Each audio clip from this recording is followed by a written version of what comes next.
ಗೌತಮ್ರೆ, ಅವ್ರು ಹೀಗೆಲ್ಲ ಮಾತಾಡಿ ಹೋದ್ರಲ್ಲ, ನಿಮ್ಗೇನು ಅನ್ನಿಸ್ತದೆ? ಅವ್ರ ಬಾಯಿಂದ ಇಂಥ ಮಾತು ಬಂತ ಅಂತ ಆಶ್ಚರ್ಯ ಆಯಿತು. ಹೀಗೆಲ್ಲ ಮಾತಾಡಿದ್ರಲ್ಲ ಅಂತ ಶಾಕ್ ಕೂಡ ಆಯಿತು. ಡೈಜೆಸ್ಟ್ ಮಾಡ್ಕೊಳಕ್ಕೆ ಆಗ್ತಾ ಇಲ್ಲ. ಇವರು ಅದೇ ರಾಜೇಂದ್ರ ಭೂಪತಿನ ಅಂತ ಅನ್ನಿಸ್ತಾ ಇದೆ ನನಗೆ. ನನಗೂ ಹಾಗೆ ಅನ್ನಿಸ್ತದೆ.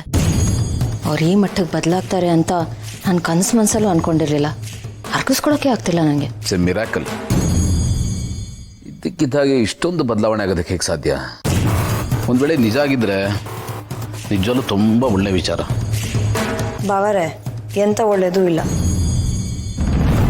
ಬಾವರೆ, ನೀವು ಈ ನನ್ನ ಮಗನ ಮಾತ್ರ ನಂಬಕ್ಕೆ ಹೋಗ್ಬೇಡಿ. ಇವನೊಂಥರ ಹಾವಿದ್ದಂಗೆ, ಅದನ್ನು 2 ತಲೆ ಹಾವು, ಡಬಲ್ ವಿಷ. ನಾವೆಷ್ಟೇ ಹಾಲು ಎರೆದ್ರೂ ಕಕ್ಕೋದು ವಿಷನೇ. ಯಾಕೆ ಅಂತಂದರೆ ಅದ್ರದ್ದು ಹುಟ್ಟುಗುಣ, ಅದು ಸುಟ್ಟರು ಹೋಗೋಕ್ಕಿಲ್ಲ. ನಾನು ಹೇಳ್ತಿಲ್ವಾ, ನಿಮ್ಮ ಹುಷಾರಲ್ಲಿ ನೀವಿರಿ. ನೀವು ಮಾತ್ರ ಯಾವುದೇ ಕಾರಣಕ್ಕೂ ನಾನು ನಂಬಕ್ಕೆ ಹೋಗ್ಬೇಡಿ. ನೀವು ಇವನ್ನ ನಂಬೋದು ಒಂದೇ, ಆತ್ಮಹತ್ಯೆ ಮಾಡ್ಕೊಳ್ಳೋದು ಒಂದೇ. ಇವನು ದೊಡ್ಡ ನಾಟಕ ಕಂಪ್ನಿ ಓನರ್ ಇದ್ದಂಗೆ. ಇಲ್ಲ ಮಲ್ಲಿ, ಎಲ್ಲರೂ ಇದ್ದಾಗೆ ಇರಬೇಕು ಅಂತೇನಿಲ್ಲ. ಟೈಮ್ ಎಲ್ಲರನ್ನೂ ಚೇಂಜ್ ಮಾಡುತ್ತೆ. ಹಾಗೆ ಇವ್ರನ್ನ ಯಾಕೆ ಚೇಂಜ್ ಮಾಡಿರಬಾರ್ದು? ಯಾರಾದರೂ ಒಳ್ಳೆಯವರಾಗ್ತಾರೆ ಅಂದರೆ ನಾವು ಅವ್ರನ್ನ ಅಪ್ರಿಷಿಯೇಟ್ ಮಾಡಬೇಕು, ಹಾಗೆಲ್ಲ ಡೌಟ್ ಪಡಬಾರ್ದು. ಬಾವಾರೆ, ನೀವು ಇದೇ ಮಾತನ್ನ ಬೇರೆ ವಿಷಯದಲ್ಲಿ ಹೇಳ್ಬಿಡಿ, ನಾನು ನಂಬಿಡ್ತೀನಿ. ಆದರೆ ಈ ನನ್ನ ಮಗ ವಿಷಯದಲ್ಲಿ ಮಾತ್ರ ಹೇಳ್ಬಿಡಿ. ಇವನೊಂಥರ ಕಂತ್ರಿ ಕಜ್ಜಿನ ಇದ್ದಂಗೆ. ಅಲ್ಲಿ ಕ್ಷಮಿಸಿ ಅಕ್ಕರೆ, ನಿಮ್ಮ ಮುಂದೆ ಈ ಪದಗಳನ್ನು ಬಳಸ್ಬಿಟ್ಟೆ.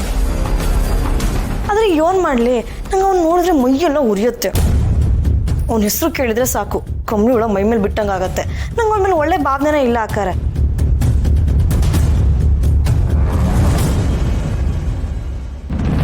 ಇದೇನ್ರಿ ಮಲ್ಲಿ ಈ ಥರ ಹೇಳೋಗ್ಬಿಟ್ಲು? ತಂದೆ ಅಂತ ಗೊತ್ತಿಲ್ಲದೆ ಇವಳು ಈ ರೀತಿ ಮಾತಾಡೋದನ್ನ ಕೇಳಿಸ್ಕೊಂಡ್ರೆ ತರ ಸಂಕಟ ಆಗುತ್ತೆ ಗೌತಮ್ರೆ. ನನ್ಗೆ ಯಾಕೋ ಭೂಪತಿ ಅವರ ಮಾತು ಜೆನ್ಯೂನ್ ಅಂತ ಅನ್ನಿಸ್ತಾ ಇದೆ.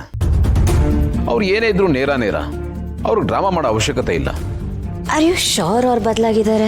ಗೊತ್ತಿಲ್ಲ, ಬಟ್ ಅದು ನಿಜ ಆಗಿರ್ಲಿ ಅಂತ ನಾನು ಬಯಸ್ತೀನಿ. ಅವರು ಒಳ್ಳೆಯವ್ರು ಆಗ್ತೀನಿ ಅಂದರೆ ಆಗಲಿ, ನನಗೂ ಅದೇ ಬೇಕು. ಯಾರಾದರೂ ಬದಲಾಗ್ತಾರೆ, ಒಳ್ಳೆಯವರಾಗ್ತಾರೆ, ಆ ದಾರಿಲಿ ನಡೀತಾರೆ ಅಂದರೆ ನನಗೂ ಖುಷಿನೇ. ಹಾಗಂತ ನಾನು ಮೈ ಮರಿಯಲ್ಲ, ಅವ್ರ ಮೇಲೆ ಡೌಟ್ ಪಡೋಕ್ಕೆ ಹೋಗಲ್ಲ. ಒಂದು ವೇಳೆ ಅವ್ರು ಬದಲಾಗಲಿಲ್ಲ ಅಂದರೆ ನನಗೆ ಯಾವ ವ್ಯತ್ಯಾಸನೂ ಆಗಲ್ಲ. ನನ್ನ ಎಚ್ಚರಿಕೆಯಲ್ಲಿ ನಾನು ಇರ್ತೀನಿ. ನನ್ನನ್ನು ಕಾಪಾಡ್ಕೊಳ್ಳೋ ಶಕ್ತಿ ನನಗಿದೆ. ಹಾಗಾಗಿ ಇನ್ನೊಬ್ಬರ ಬಗ್ಗೆ ಡೌಟ್ ಪಡೋ ಅಗತ್ಯ ಆಗಲಿ, ಭಯ ಪಡೋ ಅಗತ್ಯ ಆಗಲಿ ನನಗಿಲ್ಲ. ಅಟ್ಲೀಸ್ಟ್ ಅವ್ರು ಬದಲಾದರೆ ಒಬ್ಬ ಶತ್ರು ಕಡಿಮೆ ಆಗ್ತಾನಲ್ಲ ಅನ್ನೋ ಸಮಾಧಾನ ಸಿಗುತ್ತೆ ನನಗೆ.